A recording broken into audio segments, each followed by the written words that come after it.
नमस्कार दोस्तों, मैं मनोज मुसाफिर साहू नेशनल आवाज यूट्यूब चैनल पर आप सभी का स्वागत करता हूं। एक वीडियो जिसने मुझको अंदर से तोड़ दिया।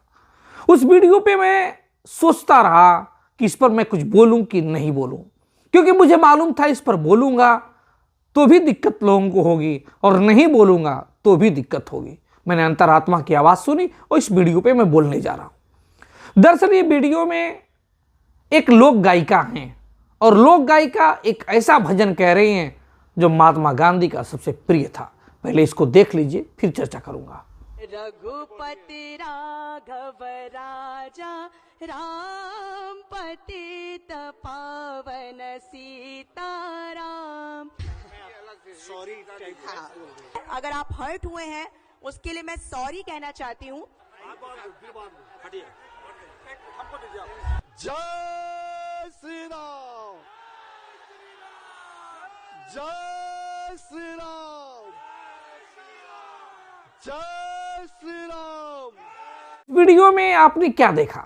इस वीडियो में एक लोक गायिका है जो महात्मा गांधी के प्रिय भजन रघुपति राघव राजा राम पतित पावन सीताराम, अभी इतना ही बोला था। तब तक भाजपा के जो नेता लोग थे बगल में, वो रोक लगाते हैं, मत बोलो, सॉरी बोलो।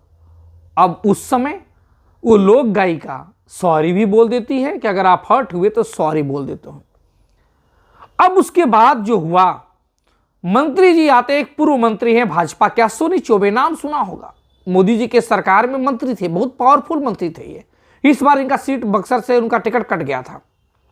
ये अश्विनी जी आते हैं, अश्विनी चौबे जी, और आने के बाद जय श्री राम का नारा लगाने लगते हैं। अरे साहब, मुझे ये बहुत बुरा लगा कि मोदी जी और भारतीय जनता पार्टी तो महात्मा गांधी को मानती है, महात्मा गांधी की जन्मतिथि और पुण्यतिथि पे पुष्प अर्पित भी करती है, और जब कभी विदेश में मोदी जी जाते हैं तो महात्मा गांधी के गुणगान करते हैं, कहते हैं मैं गांधी के देश से आया हूं, और गांधी के प्रतिमा पे पुष्प अर्पित भी करते हैं।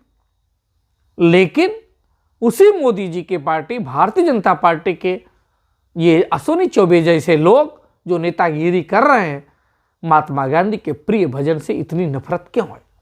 आखिर में लोक गायिका ने बोला ही तो था, रघुपति राघव राजा राम पतित पावन सीताराम।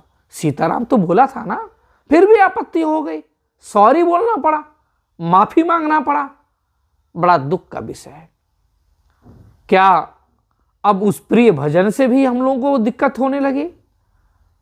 अगर दिक्कत होने लगी तो मैं अपने समाज के, चाहे वो तेली हो, तंबोली हो, कांदू हो, कलवार हो, कसौदर हो, मदेसिया हो, मैं तमाम उन लोगों से पूछना चाहता हूं कि अगर आप भाजपाई हैं तो बताइए, इस भजन से आपको भी नफरत है क्या? इसलिए नफरत है कि उसमें आगे की लाइन ईश्वर अल्लाह तेरे नाम सबको संपत्ति दे भगवान, ईश्वर अल्लाह का जिक्र है इसलिए?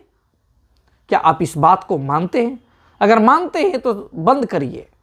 आप जितने लोग इस सामाजिक संगठन चलाते हैं, तेली तंबोली कांदू कलवार वैश्य के नाम पे, इन सब में मैं देखता हूं भामाशाह और महात्मा गांधी की मूर्तियां लगी होती हैं, प्रतिमाएं होती हैं, फोटो होते हैं, उस पर पुष्प अर्पित करते हैं।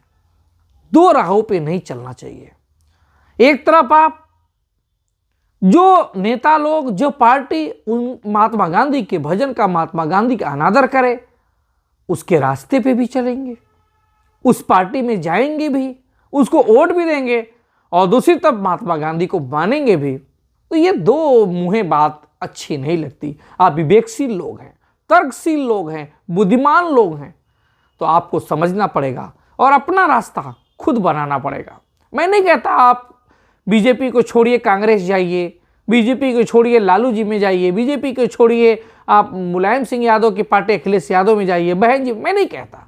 मैं कहता हूं कि खुद की लकीर खींचिए।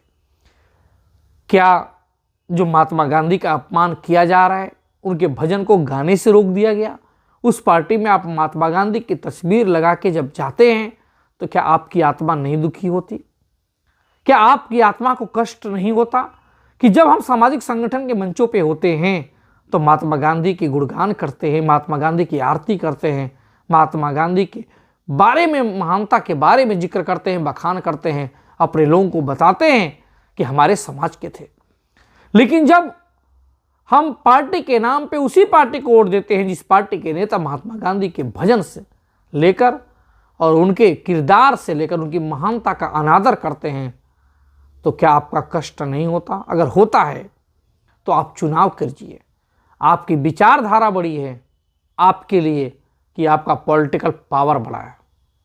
अगर विचारधारा होगी तो निश्चित रूप से मनोज मुसाफिर को सुनिएगा, सोचिएगा, समझिएगा और ज़रूर कमेंट में बताइएगा।